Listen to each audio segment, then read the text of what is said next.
বিসমিল্লাহির রহমানির রহিম। গতকাল সন্ধ্যার সময় আমার বাসার সামনে গেটে এই ভদ্রলোক দাঁড়িয়ে পরে বলতেছে আমার কাছে। পরে আমি জিজ্ঞাসা কেন, উনি আসলে হিলুচিয়া ইউনিয়ন বালিগাঁও অর্থাৎ 8 সদস্যের পরিবারের একমাত্র উপার্জনক্ষম ব্যক্তি এই ব্যক্তি। পায়ের মধ্যে আলসার ইন রাইট সোল, মানে এরকম একটা সমস্যা হচ্ছে, নিচ দিয়ে পানি পড়ে, অথচ উনি পেশা হলো অটো চালক, অথচ 8 সদস্যের পরিবারের একমাত্র উপার্জনক্ষম ব্যক্তি। তার চিকিৎসার জন্য চিকিৎসা করতে করতে যা তার সঞ্চয় ছিল এগুলি শেষ। একটা ঘরে তারা সবাই বসবাস করে, এর মধ্যে সবাই থাকে, তার মাকে বউ সন্তানাদি নিয়ে থাকে। কিন্তু এখন তার চিকিৎসার জন্য ডক্টর বলছে প্রায় 1 লক্ষ টাকার মতো লাগবে।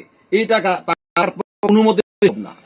কার কাছ থেকে জানি খবর পেয়েছে যে আমি অনেক সময় মানবিক কাজ করি বা এরকম ভিডিও বানানোর মাধ্যমে অনেক অসহায় রোগীদের সহায়তা করি, এই কারণে উনি আমার কাছে গতকাল সন্ধ্যায় গেছে। আবার রাত্রেও কাগজপত্র নিয়ে গেছে। কাগজপত্র আমি দেখলাম সবই আসলে ঠিক আছে, সলিড সঠিক।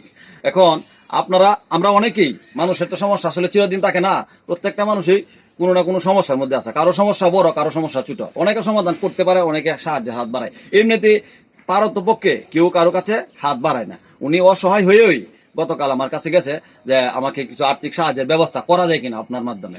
তাই আমি আজকে আসলাম। আপনার ঘটনাটা আপনি একটু বলেন। বিসমিল্লাহির রহমানির রহিম। আমি দীর্ঘদিন ধরে আমি চিকিৎসা করতেছি।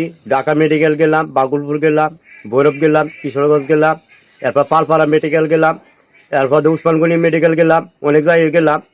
প্রায় আমি 2.5 লাখ টাকা আমি নষ্ট করছি। আমার যতটুকু সঞ্চয় আছে নতুন সঞ্চয় আমি নষ্ট করেছি। এখন আমার কোনো কিছু নাই। এখন হইলো আপনার 10 আর 6 নাই করলো আল্লাহ, এছাড়া আর কোনো উপায় নাই। আর আপনারা মনে হলো প্রকৃতভাবে রাস্তাঘাট রাস্তা আপনারা টান দেন, তাহলে আমার ঘরটা এখান থেকে ভাঙ্গিয়া অন্য অন্য নিতে হইব। আমার এখন আর কোনো কিছু নেই। এখন আপনার 10 আপনার আমার পাশে দাঁড়ায়, তাহলে আমি চিকিৎসা করে আমি ভালো হইতে পারি। এখন আমার 8 জন হইলো আপনার টানা দাস, এছাড়া আমার কোনো আপনি বলেন তো বলেন।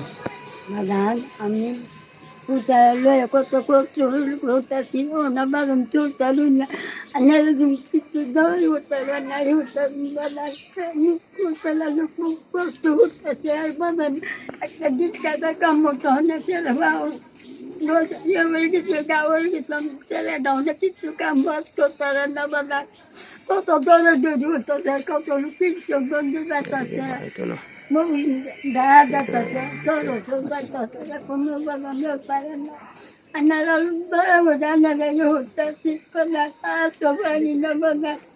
আচ্ছা, বিষয়টা হচ্ছে উনি অনেক জায়গায় গিয়েছে। এই যে উসমানগনি যেটা বললো, এটা হলো প্রাইভেট মেডিকেল, এরপর বাজিতপুর আরো বিভিন্ন প্রাইভেট ডায়াগনস্টিক সেন্টারও গেছে। ওনার সর্বস্ব শেষ করে দিয়ে এখন উনি প্রায় পথের ভিখারির মতো।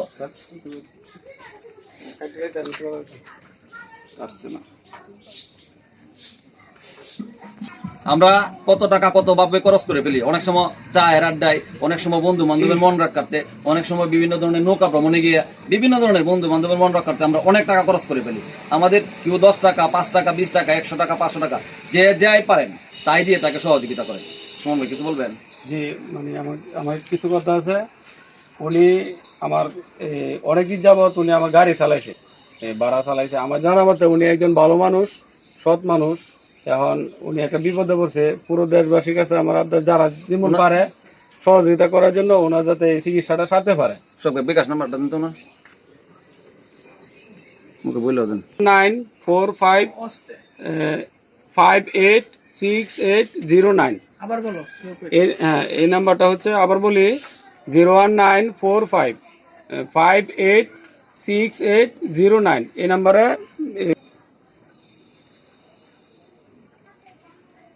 আমি নিজে ব্যক্তিগতভাবে আজকে আসলে আমারও বিভিন্ন জায়গায় বিভিন্ন প্রোগ্রাম অ্যাটেন্ড করতে হয়। আমি ব্যক্তিগতভাবে ওনাকে আজকে 1000 টাকা দিয়ে আমি শুরু করলাম। আপনারাও যার যার তরফ থেকে এই অসহায় পরিবারের পাশে দাঁড়ান। আসলেই মানবতার জীবনযাপন করছে, একটা ঘরের মধ্যে, ভাঙাচোরা ঘরের মধ্যে খুবই মানবতার জীবনযাপন। এই জায়গায় মাও থাকে, তার সন্তানাদিও থাকে, আবার সেও পরিবার নিয়ে থাকে, খুবই কষ্টের মধ্যে। আমি 1000 টাকা দিয়ে শুরু করলাম। নেন।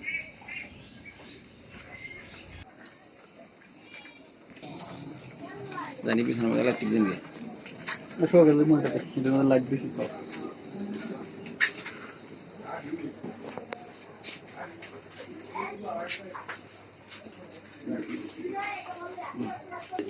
আসলে জীবন যে কি, আসলে সরাসরি না আসলে একজনের সমস্যার মধ্যে বোঝা যায় না। সবার কাছে অনুরোধ, এই পরিবারের পাশে আপনারা সবাই দাঁড়ান। এই অসহায় পরিবারের পাশে দাঁড়িয়ে আপনারা সবাই যার যার তরফ থেকে যার যার সাধ্য অনুযায়ী, সামর্থ্য অনুযায়ী একটু সহযোগিতা করেন প্লিজ।